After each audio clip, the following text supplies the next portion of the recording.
Wow. So is this another sign of chaos on college campuses, and is there anything that we can do about it? Joining us right now is a psychology professor from the University of Toronto and the author of the upcoming book, 12 Rules for Life, an Antidote to Chaos, Dr. Jordan Peterson. Doctor, good morning to you. Thanks for making a couch call today. You bet. What do you make of this Drexel professor who's been in and out of the news so often, and now he's blaming that for the cause of the shooting in Texas? I think he's applying his ideological formula to a very complex problem. And it's an easy thing to do. It's this sort of postmodern formula that's taught to university students everywhere now. What is the formula? Attribute everything to racial disparity and oppression, victimization. Just everything? Well, essentially, it's a recasting of Marxism, I would say. And with the Marxist theory, it was rich against poor, bourgeoisie against proletariat.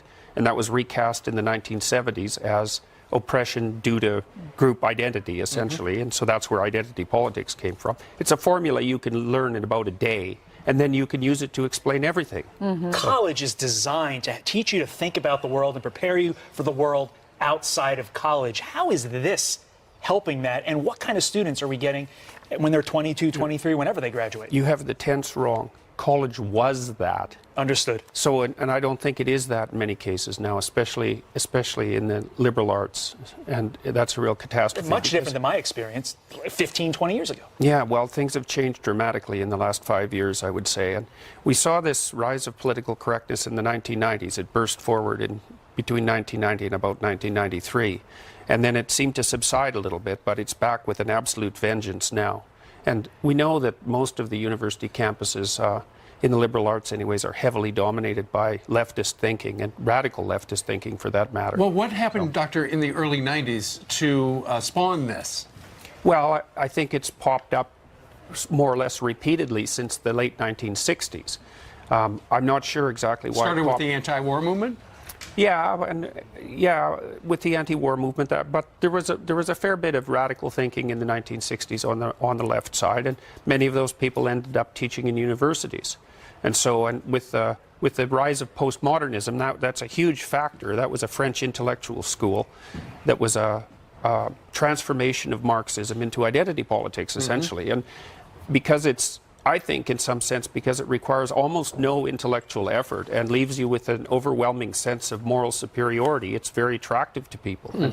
They're basically teaching young people, I would say, to be ideological avatars, to go act out this pernicious doctrine in the real world. Well, some of them were doing that. They were howling at the moon. They were screaming in the night. They were upset at the year anniversary a few days ago of President Trump being elected. What do you make of that? Well, I think a lot of that is a kind of narcissism. You know, I mean, that sort of public display. It's probably amplified to a great degree by social media and media in general, right? Because this sort of highly emotional display does make a reasonable news clip. But what's the danger here? Well, the danger is everywhere at the moment. The danger is increased polarization. We're seeing that nonstop at the moment, and I think it's mostly because the people on the radical left are pushing way too hard. That's my estimate.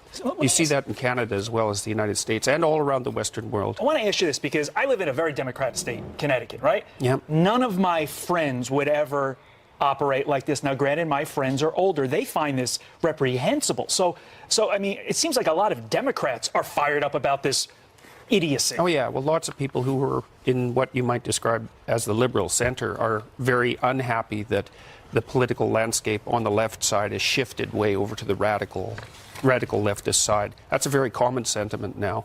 And I think it's happening faster than people really understand. So it's almost impossible to overstate how influential these postmodern doctrines have become and how they're seeping in now into corporations, mostly through HR departments. I read an article, and it was about Barbara Corcoran, and she was talking about people she hires and doesn't hire. And when she's investing in companies like we see on Shark Tank, she says if you're a victim, she hates the word victim and people who have that victimized mentality, where they are the victim, woe is me. Do you see that more and more? Is that like a millennial thing, or is it... Well, it's a form of justification for the use of power.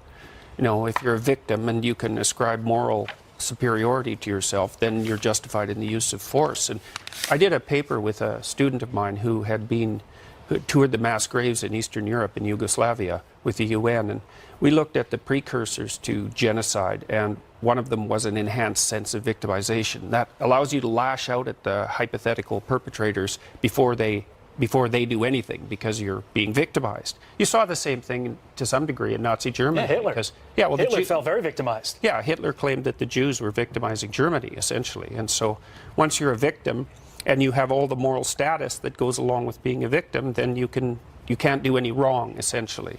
So. Interesting discussion. Dr. Jordan Peterson's new book is called 12 Rules for Life, an Antidote to Chaos, which we certainly need now.